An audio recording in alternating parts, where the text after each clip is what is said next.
veces usted lo haga, no es fácil. Si usted se siente con la carga y la responsabilidad de dar el pan de vida a la iglesia, y al que no está, todavía no conoce a Dios a través de las redes, pues entonces esa responsabilidad como que se siente más pesada. Pero gloria a Dios que Él está con nosotros. Amén.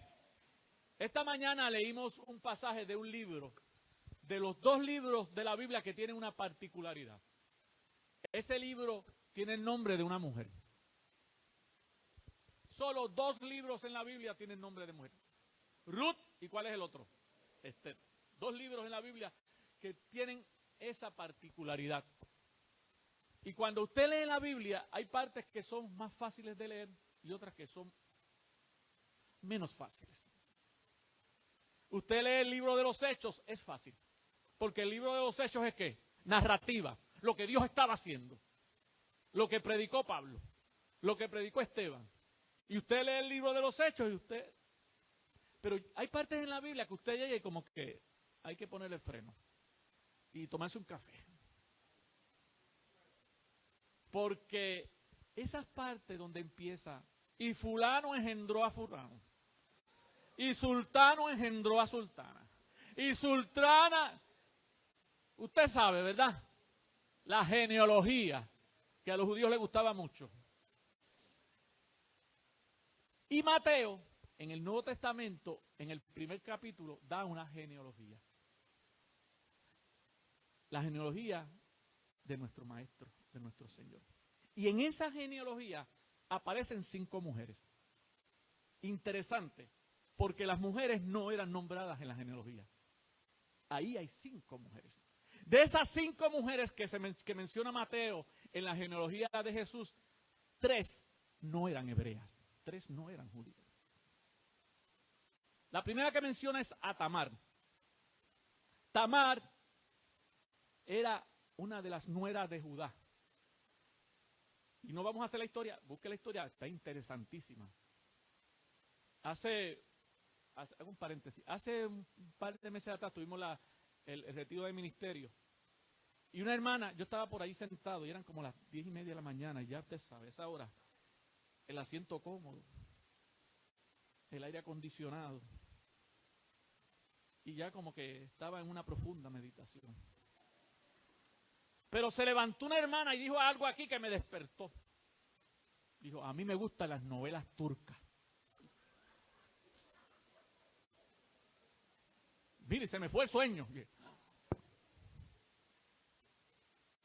Y entonces cuando esa hermana dice, a mí me gustan las novelas turcas, yo iba a decir, a mí también, pero no lo dije. Ella da la razón, explicó. Dice, ¿por qué? Porque yo aprendo de la cultura de ese pueblo. Ahí yo veo las costumbres, la forma en que esa cultura es diferente, ¿verdad? Y esa hermana da una buena razón. Ella aprende de la cultura. Y cuando nosotros aprendemos de la cultura bíblica, nos damos cuenta de que en la cultura bíblica la mujer ocupaba un lugar ¿qué? Secundario. Y Tamar, volvamos a Tamar, no me he oído. Tamar se casa con un hijo de Judá. Y ese muchacho muere. La Biblia dice que Dios le quitó la vida. Porque era malo. Y según la tradición judía, cuando un hombre moría y no dejaba hijos, su hermano tenía que ¿qué? Casarse con la viuda. Eso era la ley del levirato. Levirato viene de una palabra que en latín levir, cuñado. Levirato. Así, jóvenes, si usted no se ha casado, mire bien su cuñado. Mire bien su cuñado, por si acaso. El cuñado hizo algo que no debía hacer. Usted sabe, no quiso tener hijos con ella, hacía un truco ahí. Y también fue cortado por no querer darle hijos a su cuñado. Se supone que el próximo hermano en turno se casará con ella, pero era muy joven. Entonces ella se lo dice, mira, Judá, yo soy joven y quiero tener que se perpetúe el nombre de mi marido. Dice, es que es muy pequeño todavía. Cuando él sea joven, Cuando él tenga la edad, yo te lo doy de marido. Pero pasó el tiempo y ¿qué fue? No se lo dio.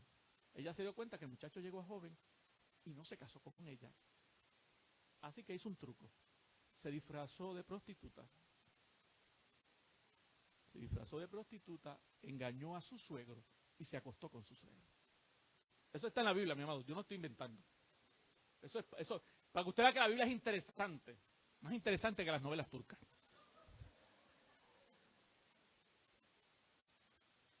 Y quedó embarazada de su suegro. El suegro, que como estaba disfrazada, no la reconoció y era de noche, usted sabe. Una noche de copa, una noche loca.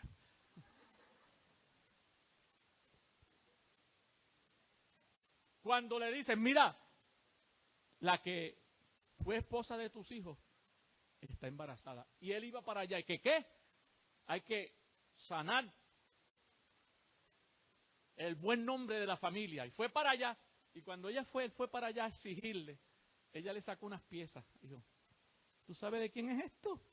¡Ah! No, está bien. Está bien. Esa es Tamar. Y esa aparece en la genealogía de Cristo. La segunda mujer que aparece, Rahab. ¿Y Rahab era qué? Ramera. Pero está en la genealogía de Cristo. No vamos a entrar en los detalles de cada una porque no es eso lo que vamos. Lo que quiero señalar es que están ahí. Están en la genealogía de Cristo. Y la tercera que aparece es ¿quién? Ruth. Y de esa quisiéramos tener un momento esta mañana. Ruth, la moabita. Y cuando hablamos de Ruth, la moabita, tenemos que ubicarnos en tiempo y espacio. En el tiempo, dice ahí, de los jueces. El pasaje que leyó nuestra hermana Ivonne. En el tiempo de los jueces. Y el tiempo de los jueces fue una historia, un momento muy gris en la historia del pueblo de Israel. En Josué, capítulo 21, verso 25, dice, en estos días no había rey en Israel. Cada uno hacía, ¿cómo se llama eso? Anarquía. Cada uno hacía lo que bien le parecía. En aquel momento no había rey en Israel y la gente hacía lo que le daba la gana. Un poquito parecido a lo que está pasando hoy día. No, que hoy sí tenemos gobierno. Y es en ese momento que entra esta historia de la que vamos a hablar esta mañana. La historia de una familia. Una historia de amor. Una historia romántica. ¿Usted le gusta el romance? ¿Hay alguien aquí que le gustan las novelas románticas? Le hace el libro de Ruth. Le hace el libro de Ruth porque el libro de Ruth es una historia de amor. En realidad, toda la Biblia es una historia de amor. Toda la Biblia es una historia de amor. Así que la Biblia nos dice en Ruth capítulo 1, versículo 2, que el nombre de aquel varón era Elimelech y el de su mujer Noemí. Y los nombres de sus hijos eran Malón y Kelión, efrateos de Belén de Judá. Llegaron pues a los campos de Moab y allí se quedaron. Hubo hambre en la tierra de Israel, en un pueblo que se llamaba Belén. Y Belén significa casa del pan. Irónico, ¿no? Que en la casa del pan haya hambre. En la casa del pan había escasez. Y empieza la historia como que a dar un giro. Ya desde un principio un poco fuerte. Hay hambre. Y este hombre que se llamaba Elimelech, que significa Dios es rey. Elimelech es Dios es rey. Ese hombre toma a su mujer y sus dos hijos y se traslada a la tierra de ¿dónde? De Moab. Ahora, el problema es que la tierra y el pueblo de Moab era un pueblo pagano. Y Dios le había dicho a los hebreos que no habitaran con ellos y mucho menos que se casaran con ellos. Pero este hombre tomó la decisión de abandonar la tierra del pan, la casa del pan, e ir a la tierra de Moab. Mi amado, todas nuestras decisiones tienen consecuencias. Buenas o malas, tienen consecuencias. A veces preguntamos, Dios, ¿por qué? Y algunas veces la respuesta está en nuestra propia historia. Ese marido que tú me diste. Esa mujer que tú me diste. Pero ¿quién te dio ese marido? ¿Quién te dio esa mujer? ¿Alguien te obligó? Esa fue tu decisión. Esa fue mi decisión. No puedo culpar a Dios por eso. Y este hombre toma la decisión de abandonar su país, la tierra de Dios, la tierra que fluye leche y miel, y se traslada a Moab, donde sus hijos se casan con mujeres que moabitas.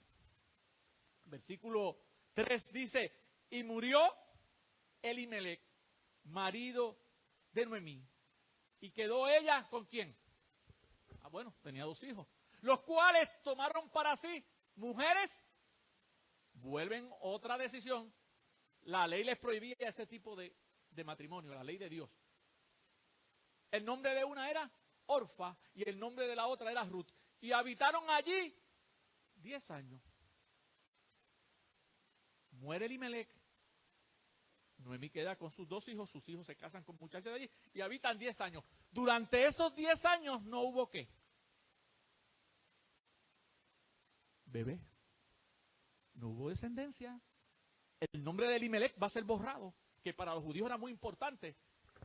Tenía 2 hijos, se supone que esos hijos tuvieran hijos para que su nombre no fuera borrado. Sin embargo, los hijos mueren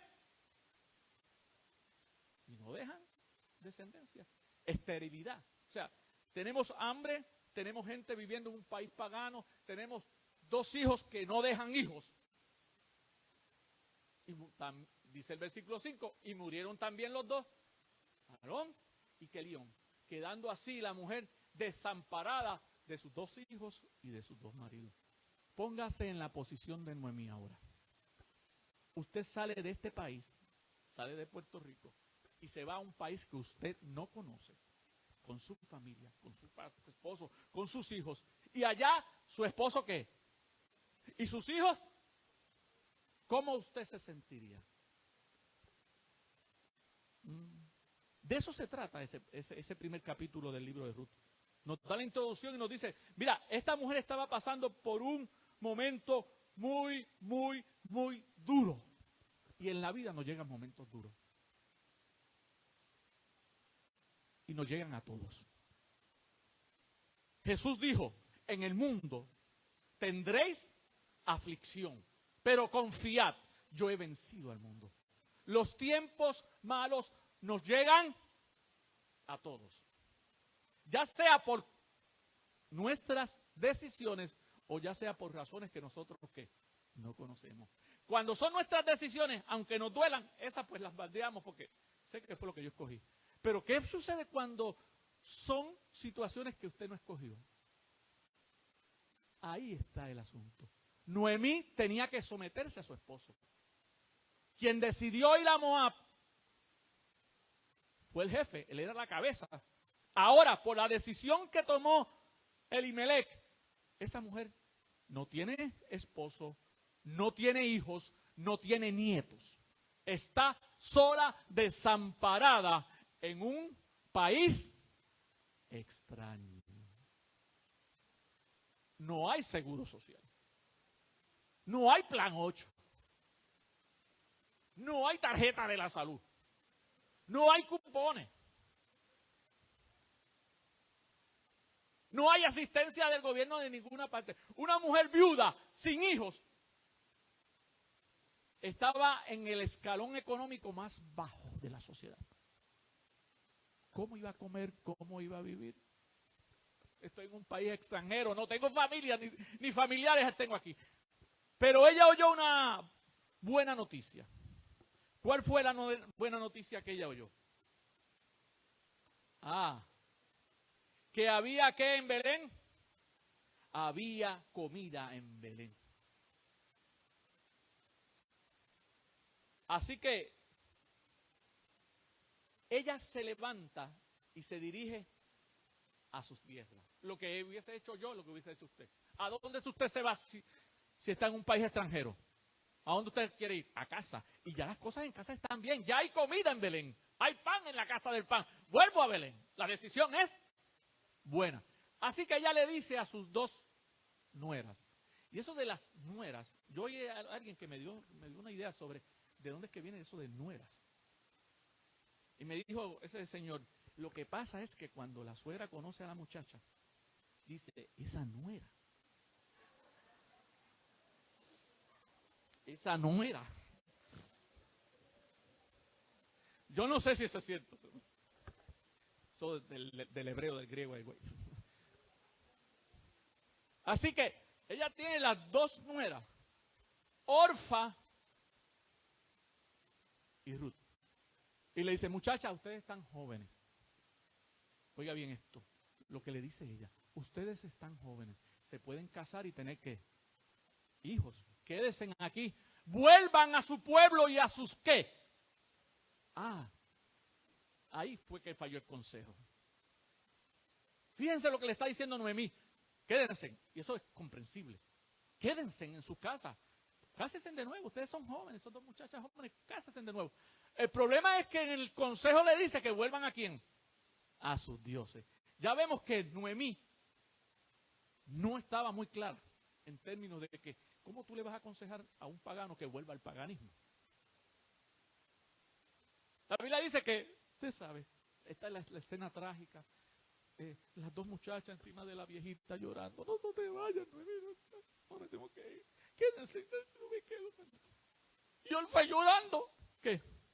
Se quedó. Está bien. Ay, adiós. Y volvió a su pueblo y volvió a sus dioses. Pero Ruth, no. Y entonces es cuando en ese capítulo 1 hay unas palabras que se leen hasta en las bodas. Ruth 1, 16 y 17. Respondiendo Ruth, no me ruegues que te dejes, ni me aparte de ti, porque a donde quiera que tú fueres, iré yo. Y donde quiera que vivieres, viviré yo. Tu pueblo será y tu Dios será mi Dios. Donde tú murieres, moriré yo. Y seré sepultada. Y allí seré sepultada. Así me haga Jehová. Es una promesa solemne. Usar el nombre de Dios era muy serio. Y aún me añada que solo la muerte hará separación entre nosotras dos. La nuera le dice, no, yo no te voy a dejar. Donde tú vivas, yo voy a vivir. Tu gente va a ser mi gente. Y tu Dios va a ser mi Dios. Y uno se pregunta, ¿qué vio aquella muchacha? ¿Por qué una mujer joven decide abandonar su familia, su cultura, su pueblo y su religión para ir tras de una viejita? Era mucho más que ir tras de una viejita. Y como cantábamos ahorita, Dios tenía un plan. Dios tenía un plan. Por eso, mi amado, ante las vicisitudes de la vida, ante las aflicciones, ante las crisis, calma. Dios tiene un plan. Quizás esta mañana usted vino aquí con cuántos problemas en la cabeza, con tantas situaciones que a usted le preocupan, que le están quitando el sueño, que le están quitando el hambre, que no duerme bien. Calma.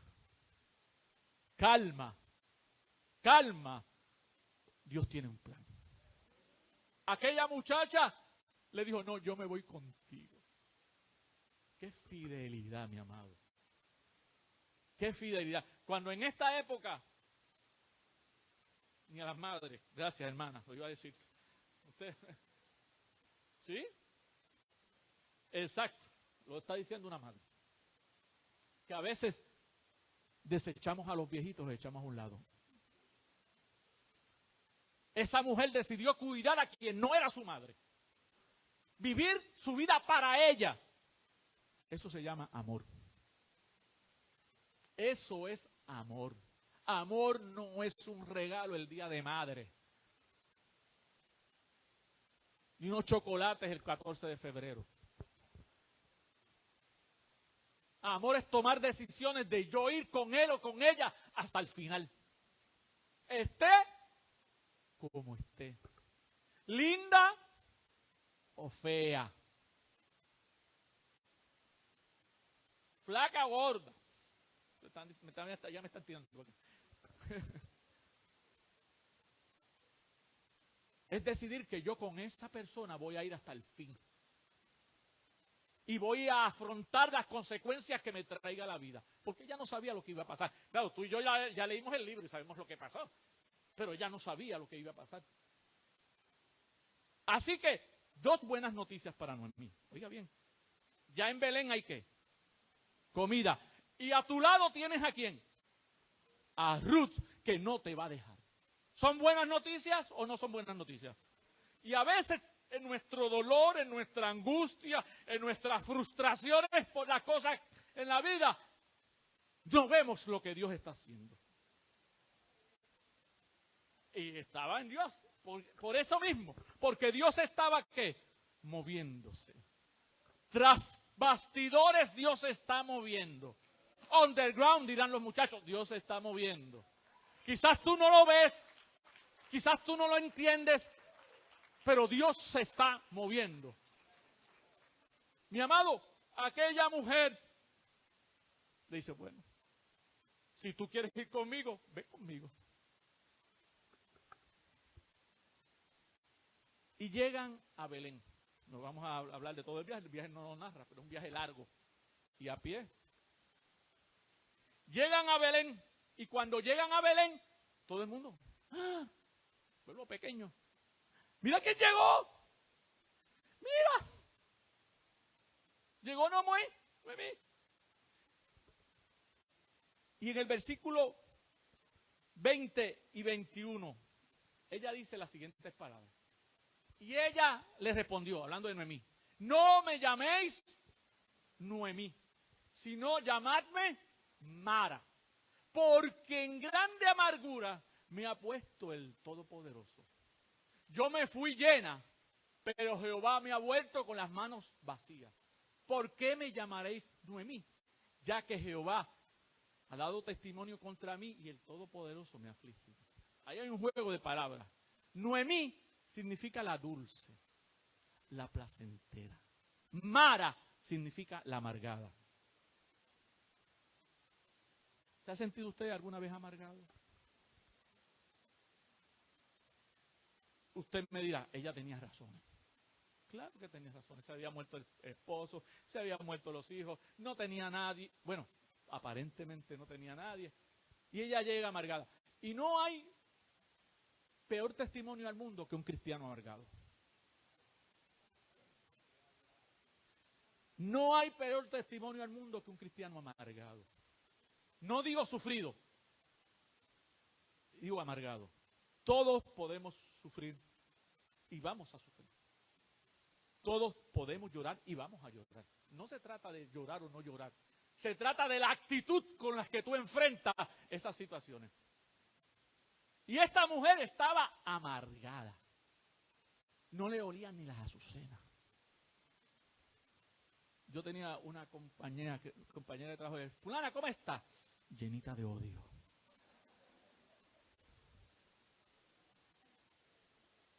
Así me contestaba, llenita de odio. Entonces, ante la vida, ante las situaciones que te trae la vida, ¿cómo vas a enfrentar y cómo voy a enfrentar yo esas situaciones difíciles? Muchas veces estamos ante situaciones bajo las que nosotros no tenemos ningún control, pero Dios sigue obrando. Dios sigue obrando. Yo quisiera hacer un poquito, movernos en el tiempo, a otro personaje de la Biblia, para ver cómo él también enfrentó los momentos difíciles, y es Pablo. A Pablo le debemos prácticamente la mitad del Nuevo Testamento. Y Pablo, siervo de Jesucristo, enfrentó momentos difíciles. Por ejemplo, en Gálatas, capítulo 4, versículo 13, dice, pues vosotros sabéis que a causa de una enfermedad del cuerpo, os anuncié el evangelio al principio. ¿Qué le está diciendo Pablo a los Gálatas? Yo llegué a ustedes y estaba ¿qué? Enfermo. Pero, gracias a esa enfermedad, yo les anuncié el evangelio. O sea, Pablo no dijo, ay, no, qué enfermo, yo no me quemo el testimonio. Mejor que me quedo callado. No, no. Él proclamó el evangelio, aún estando ¿qué? Y si usted lee el pasaje, puede leer, le invito a que lea el pasaje completo. Ahí dice que ellos lo recibieron como si fuera un ángel. Aún en su aflicción, la actitud de él fue, yo voy a permanecer fiel a mi llamado. Estoy enfermo, pero voy a predicar el evangelio. Estoy enfermo, pero Dios va a obrar de alguna manera. En Filipenses, capítulo 1, versos del 12 al 14, dice, quiero que sepáis, hermanos, que las cosas que me han sucedido han redundado más bien para el progreso del evangelio. De tal manera que mis prisiones se han hecho patentes en Cristo en todo el pretorio y a todos los demás. Y la mayoría de los hermanos, cobrando ánimo en el Señor con mis prisiones, se atreven más a hablar sin temor. Pablo está ahora ¿dónde? Ya no está en Gálatas, este pasaje. ¿Estaba dónde? En la cárcel. ¿Y qué él dice? Ay, estoy preso. Yo no tengo que estar aquí, estoy injusto. Una huelga de hambre lo que voy a hacer. Voy a quedar callado, no voy a hablar nada. Esa no fue la actitud de Pablo. Pablo en sus prisiones, ¿qué hizo? Proclamó el evangelio. Pablo en sus prisiones le llevó el mensaje a los soldados que tenía alrededor. Pablo en sus prisiones hizo saber por qué él estaba allí. Él estaba allí por Cristo. Porque él amaba a Cristo. Y dice él que eso hizo que los otros hermanos, ¿qué? Los que estaban fuera, reanimaran a predicar el evangelio. ¿Ves que en la enfermedad Pablo no se ha aminado? En la prisión tampoco. Y voy a ir más allá. En 2 de Corintios, capítulo 12, versículos del 7 al 10. Hay un pasaje conocidísimo. Pablo está diciendo ahí al principio del capítulo, miren, yo conozco un hombre que fue llevado al cielo y que vio cosas que nadie ha visto y oyó cosas que nadie ha escuchado. Y ese hombre tuvo una revelación de Dios, pero no se me da decirla. Ahí entra esto. Dice, y para que la grandeza de las revelaciones no me exaltase desmedidamente, me fue dado un aguijón en mi carne, un mensajero de Satanás que me abofetee, para que no me enaltezca sobremanera. Respecto de lo cual he rogado al Señor 3 veces que lo quite de mí. Y me ha dicho, bástate mi gracia, porque mi poder se perfecciona en la debilidad. Por tanto, de buena gana me gloriaré más bien en mis debilidades, para que repose sobre mí. Pablo dice, mira, yo tuve unas revelaciones, yo vi cosas que nadie ha visto, pero esas revelaciones podían ¿qué? Llenarme el ego y ponerme así orondo como un sapo.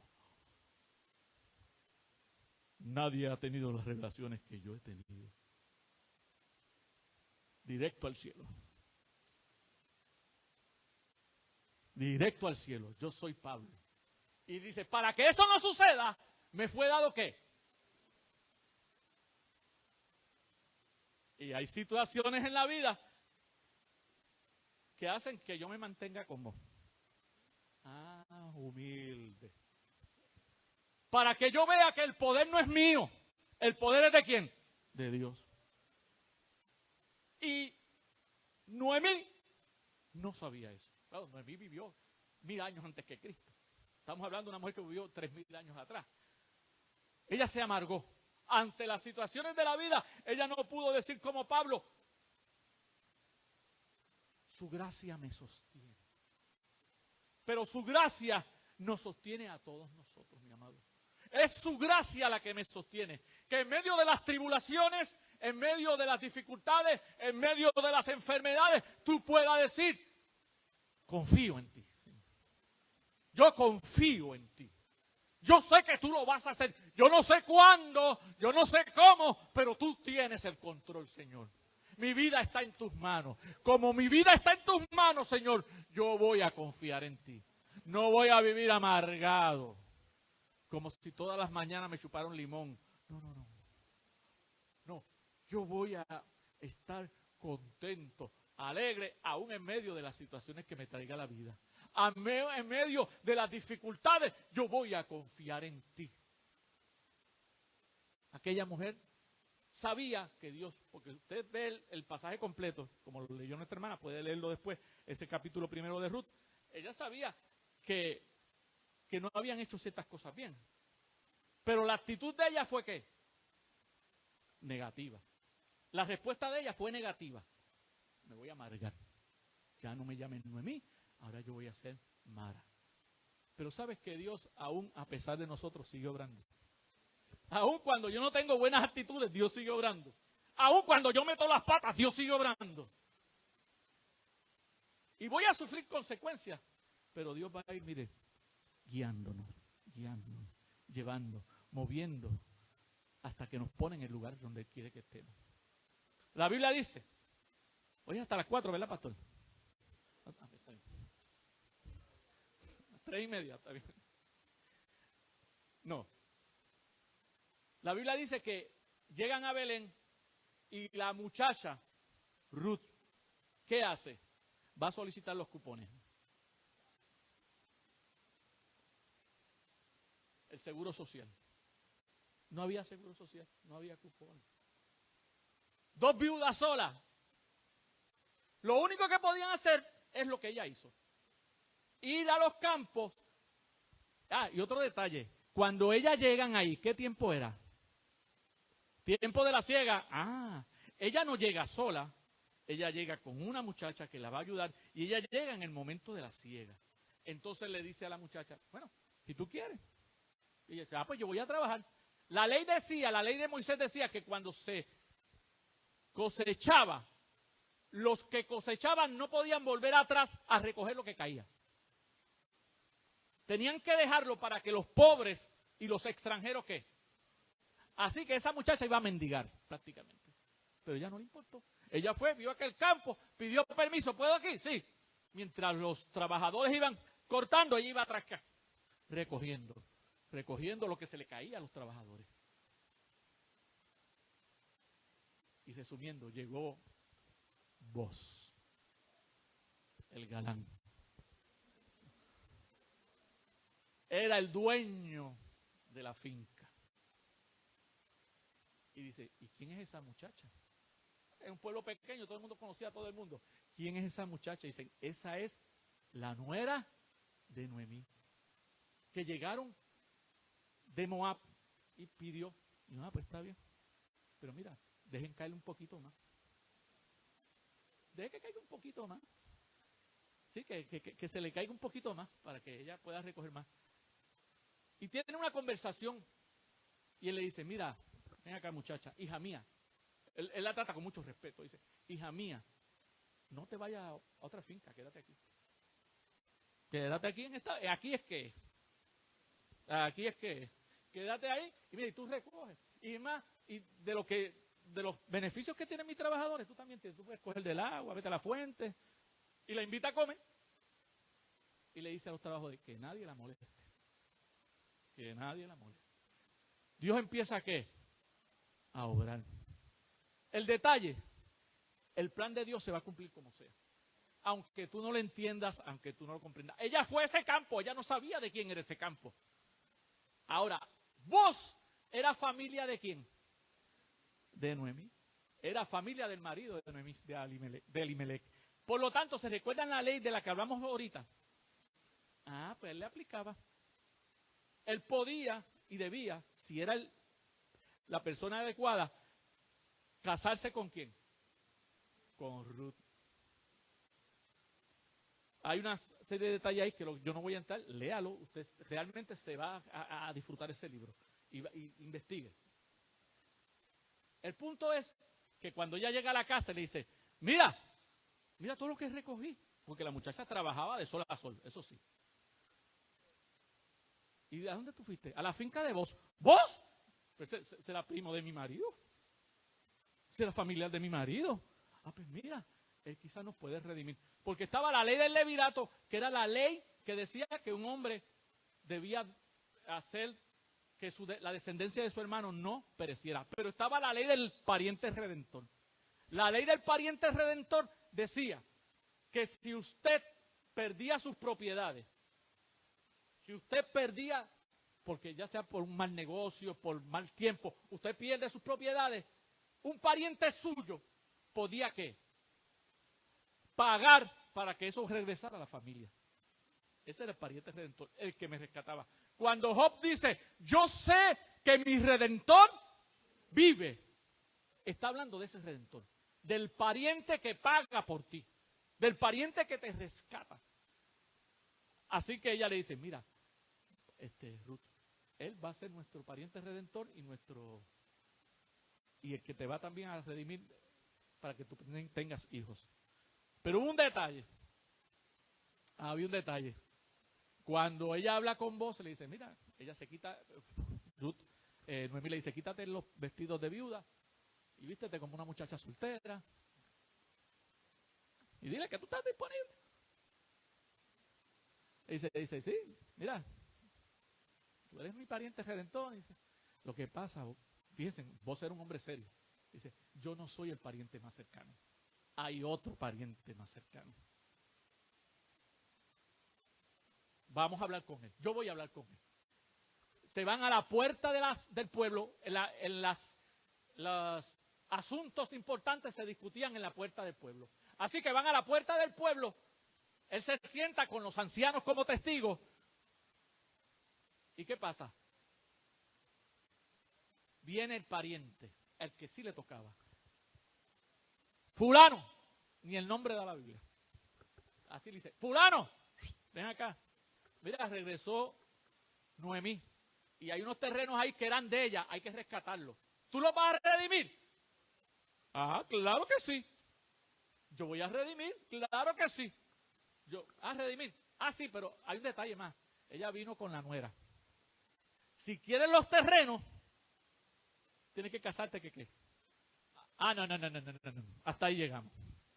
Yo quiero los terrenos, pero casarme con esa muchacha extranjera, no. Me puede dañar la familia. Y no quiso. ¿Y sabes qué?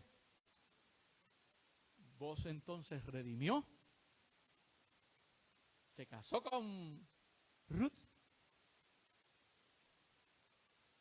Y eso, mi amado, en medio de las aflicciones, en medio de tu dolor, en medio de tus problemas, en medio de mis problemas, Dios me está diciendo, oye, yo soy tu redentor.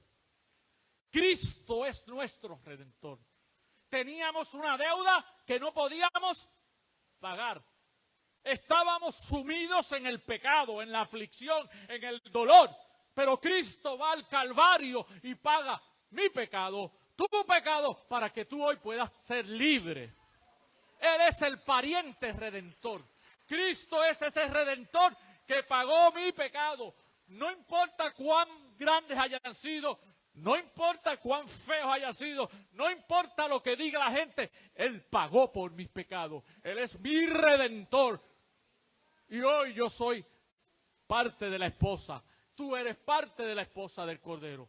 No por lo que tú hiciste, no por lo que yo merecía, porque en realidad lo que yo merecía era el infierno, pero por su gracia y por su amor, ese pariente redentor llega y paga. Avanzando en el tiempo, vemos que la gracia de Dios va más allá de nuestros pensamientos. La gracia de Dios va más allá de lo que podemos entender.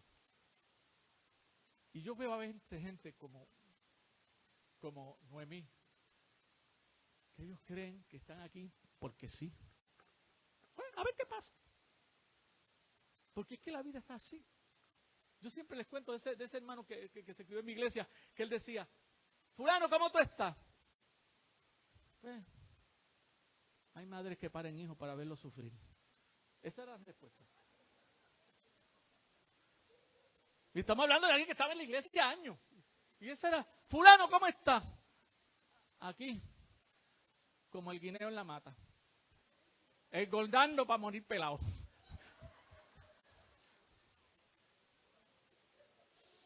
Y tenía otras que no voy a decir. Y esa actitud de que la vida no vale, de que la vida no tiene sentido, de que la vida no tiene propósito, mi amado. Mucha gente da ese testimonio al mundo y el mundo dice, ¿ese es el cristiano? No, yo no quiero ser eso. Yo quiero tener una vida plena, una vida feliz, que a pesar de las circunstancias que puedan venir, yo pueda decir, mi vida tiene propósito, mi vida tiene sentido. Yo estoy aquí porque Dios me trajo aquí. Yo estoy aquí en este mundo porque Dios tiene un propósito conmigo. Y déjeme decirle que hasta que usted no cumpla el propósito para lo que usted vino a este mundo, usted es inmortal. Usted es inmortal hasta que no cumpla. Una vez cumple el propósito, pues entonces ya se le digo. Pero mientras usted y yo no cumplamos el propósito en esta tierra, somos inmortales. No hay diablo que nos lleve.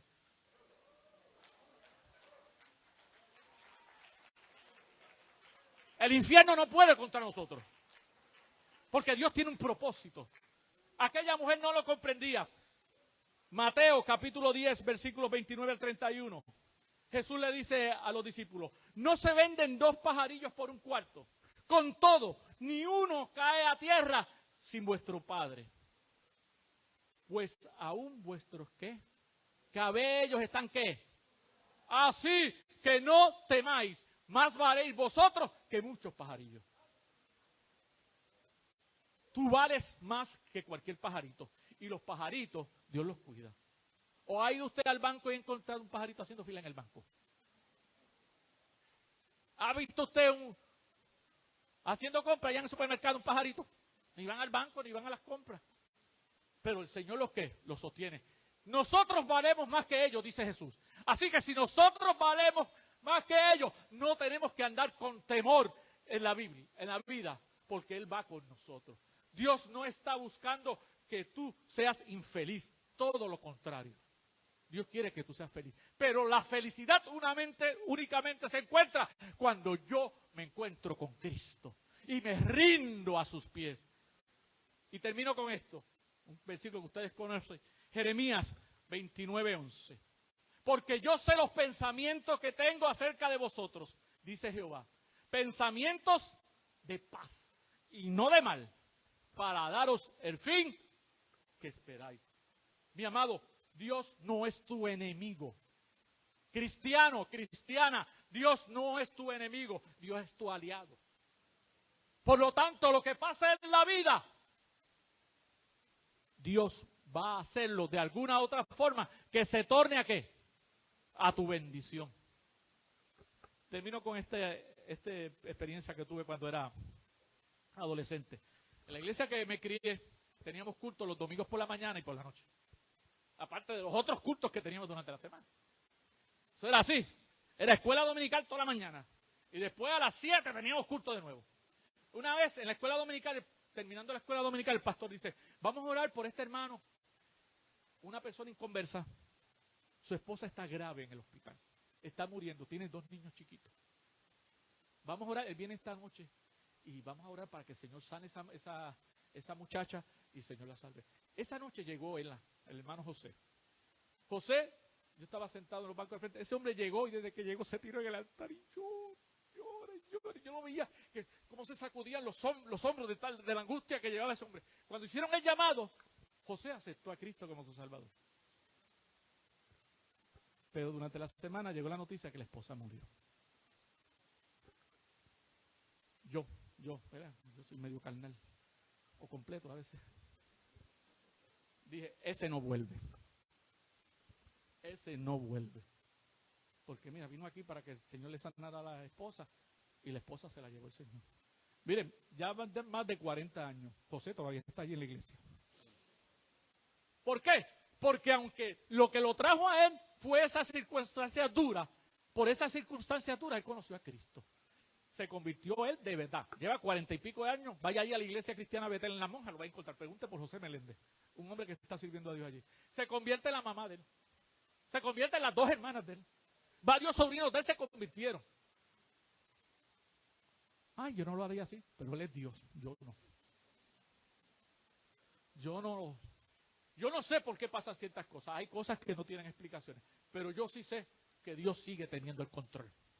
Y como Él tiene el control, yo puedo dormir tranquilo. Porque si Dios no tuviera el control, ¿quién lo tuviera? El diablo, o uno o el otro, no puede ser los dos a la vez. Porque yo creo que Dios tiene el control, yo me acuesto tranquilo. Recibo noticias, recibo cosas a veces que me bombardea. Sí, paso por situaciones, pero Dios tiene el control. Yo no voy a ser Mara. Yo seguiré siendo Ruth. Yo veré la vida con las cosas positivas que Dios está haciendo. Lo demás, Él sabrá qué va a hacer. Si usted quiere tener sentido en su vida, si usted quiere que su vida tenga propósito, si usted quiere caminar por la vida segura, tiene que entregarle su vida a Cristo. Solamente en Cristo nuestra vida cobra propósito. Solamente en Cristo nuestra vida tiene sentido. No estamos diciendo que todo va a ir color de rosa. No estamos diciendo que no vas a pasar por problemas. Estamos diciendo que vas a tener una vida plena. Y la paz de Dios, que sobrepasa todo entendimiento, va a gobernar tu vida. Así que te invito, si no conoces a Cristo, dale tu vida a Cristo esta mañana. Y a los que estamos aquí, puede que estés pasando por un momento difícil.